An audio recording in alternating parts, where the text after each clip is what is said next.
Khan.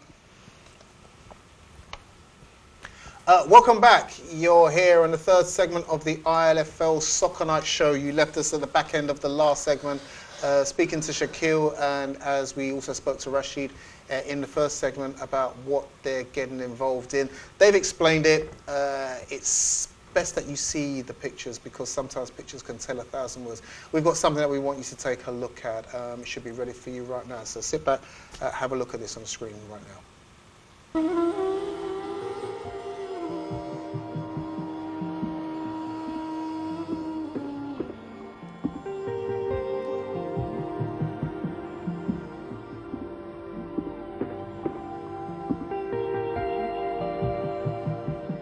Your donation of £15 will help Muslim charity to rescue a child from the street of Dhaka.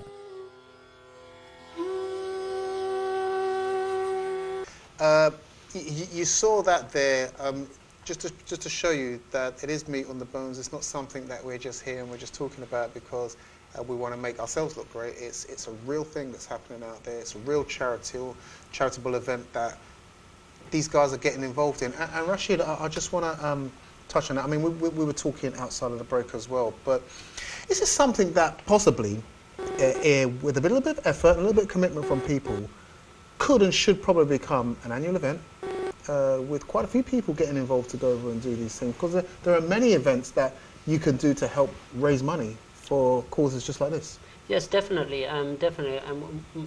We organise, Muslim Charity organises many other activities like skydive, running, cycling, various, so whatever you're interested in, there's always something there we're catering for, so you can get involved in many ways.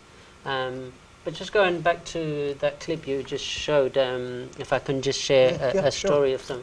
You see, some of those children you've just saw in that clip, there's a boy, I'm just going to use one example of one boy there, his name's Ramzan, and majority of these kids have been trafficked into, if they're boys, they get put into drugs. If they're girls, they get put into prostitution. A lot of them being abandoned by their parents because they can't afford to feed them or look after them, and they get left on the train. And that's why they end up living at the railway station you just saw a clip there. 500,000 of them just live in that railway station alone. It's called Komlafur Station. It's a bit like Victoria Station. Yeah. And these children range from the age of 4 to 14. So imagine a 4-year-old having to look after itself. So, like you know, I thought it's an easy job. You go out there, you got loads of money from donors, and you go up to a kid and say, "Look, we'll give you everything. Come with us," and they'll jump and go with it. No, they run a mile. Yeah. The reason they run a mile when you say that is because that's what the person that put them in that place said to them. So as soon as you say that, they think he's after something, and they. So it takes weeks, sometimes months, to build their trust. They don't trust adults. So going back to Ramzan, he collects empty bottles and he recycles them. So we was at a port where he waits for the ferries to dock in, and then he jumps on there and collects all these bottles. So we're talking to him, and he's like fidgeting, looking this way and that. So we said, "What's your problem?" He said, "I'm losing money here." So what do you mean? He said, "See all those boats coming in? That's money for me." So we said, "Look, how much do you earn a day?" He said, 200 taka, which is £2. We said, "We'll double it for you. We'll pay you the money, don't worry." So we took an interview of him, and then at the end we said, "Look, if someone gave you a wish, he's 10 years old, what would you want?" Imagine saying that to a 10-year-old in this country. He'd say, "I want the latest trainers, I want the latest game." This boy turned around and said, "I want to know what it feels like when you have a full stomach of food and people say it hurts, they can't move anymore." He just wanted to feel that. So we took him to a restaurant and his mates, and we said, "Eat as much as you want." And they ate like there was no tomorrow. And that was his wish, just that. Just to know what it feels like to have a full stomach of food. Because he works all day and then gets one bread and lentils, and that's it. No meat. Meat once a year, maybe if they're lucky. And that's reality. And this is why you get involved with things like this. I mean, that's right. There are events and there are charitable. I mean, listen, we could talk about we could talk about things all day if we wanted to about this. But the fact that somebody is doing something, it's very easy for us to say that we want to do something, but until action is taken, nothing gets done. So it's great what you're doing there, and it's also obviously something that can be revisited, because I don't want it to be seen that you just come here and we've just put you on the show as a token gesture. And, you know, no, this is something that I think, you know, we want you to come back, feedback, report, tell us what we're doing, tell people how they can get involved. So let's start right here. I mean, how can people get involved with this now?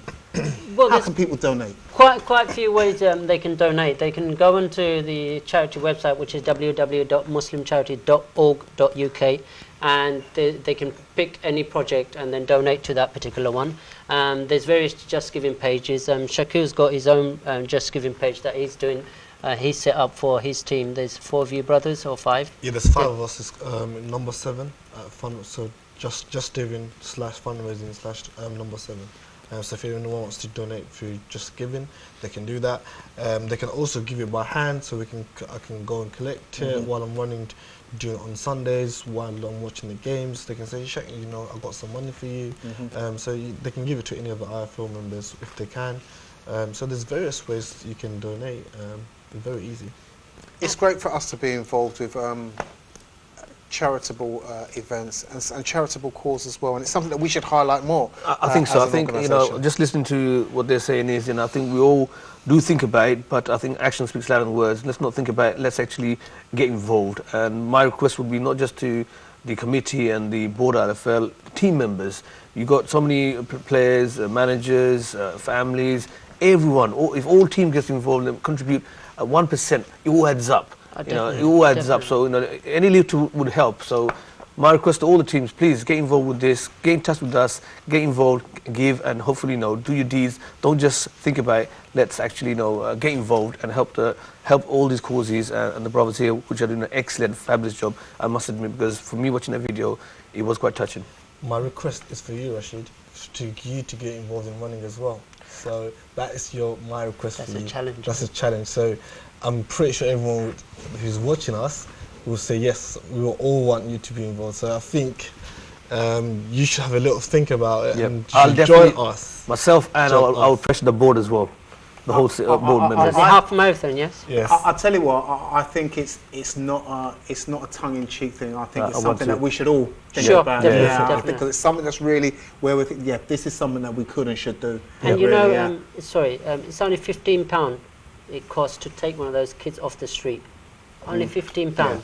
It's not for the, you know, supporting them for the, but there's a process that you have to, you can't go and just pick up a kid from the street and take him. It's illegal, you know.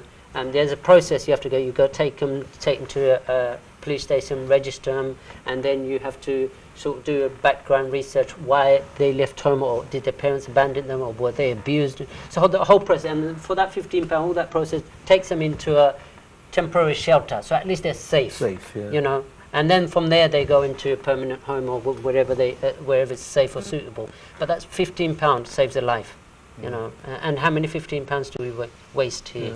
You know. Let's flip it a little bit and just take the conversation a little bit sideways now. But obviously this is the half marathon that's going on. You said that there's other events. I mean, there's other things that other people can get involved in. I mean, definitely. I've always looked at when people go and do, you know, the London to Paris cycle rides for charity and everything. That's something you could organise as well, isn't it? As well. Yeah, I've done 2 of those already. Yeah. There is a cycle ride we're doing on Christmas Day. It's a 40-miler. I've named it the 12 Bridges. So basically, we cycle from. We start from Whitechapel, the big mosque in Whitechapel, and we go from Tower Bridge, London Bridge, Vauxhall Bridge, all the bridges, and all the landmarks into Canary Wharf and back to Brick Lane for a meal. Everyone gets a free jersey, free meal at the end, and it's 40 mile for the same kids. I've got about 30 riders already riding on that day. So if anyone wants interested in doing the cycle ride on Christmas Day, there's that one, that's a 40-miler. And then next year I'll do the ultimate one where I'm cycling from here to Middle East. There will be riders joining me, not for the whole length. They'll be flying in bits and pieces, doing 100 miles, 200 miles and raising whatever they can. I've got skydiving happening on 12th of February, doing a horse riding in Yorkshire in March. You can do trekking. There's a whole load of various stuff. And everybody can see all this information on the website as well. Just remind everybody what the website www.muslimcharity.org.uk. Just type in Muslim Charity. Yes, Muslim Charity. A lot of people will not maybe heard of Muslim Charity, especially in East London, because they're based in North Hampshire. But it's Muslim Charity. So if you just type in Muslim Charity, you should it should come up. It's a green and red logo. And if you don't, you can always contact me. That's my email address is Rashid, R-A-S-H-I-D @muslimcharity.org.uk. That's how we can all done. Listen, it's been fantastic having you in. You are more important than the other Rashid Ali this evening. No, I'm not. So listen, it's fantastic. And like I said, I want you to come back and just update us regularly every few weeks and just tell us what's happening, and so we can keep people interested, keep them enthused, and keep them involved in what's going on as well. Shakil, obviously, we'll get feedback from you as time goes on, and we know we're all backing you and rooting for you as well. But sadly, we come to the end of the show. A mixed bag tonight, and that's how it should be, but everything worthy of hearing. Thanks again to Rashid on my left as well for being a part of it. Thanks to you guys for watching as always. Thanks for your contributions online and by watching the show as well. And as always, a big thanks to NTV and the boys behind the screen who make it all possible for you. We are out of time, so we're going to get out of here. Enjoy your football this Thursday if we can get it going on at Madley Green. Certainly this Sunday at the Marshes, Vicky Park, Bartlett Park, wherever you are, so that we can report back on you next Monday night here live on the ILFL Soccer Night Show. Until then, it's good night.